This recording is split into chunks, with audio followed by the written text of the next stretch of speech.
From the Eronga mountain and surrounds, we have a fluorite crystals. Now this is a pretty large fluorite crystal from that deposit. Usually the crystals are a little bit smaller.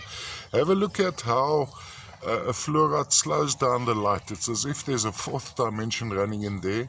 From a display point of view, this section here is contacted, so the back section is contacted.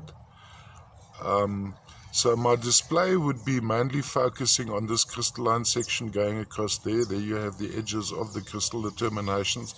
I think there's a slight thin layer of goethite or hematite in oxidation, or maybe even hematite running across the top face of the crystal.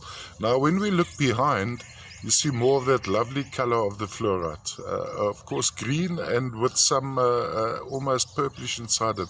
That seems to be some muscovite from the Eronga, quite typical on the matrix from this deposit.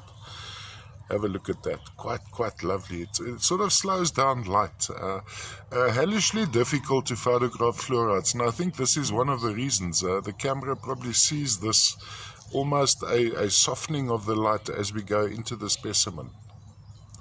All the way from the Eronga and surrounds Namibia, fluorite, mainly fluorite with some muscovite, maybe some goethite over the top. Let's just zoom in on that.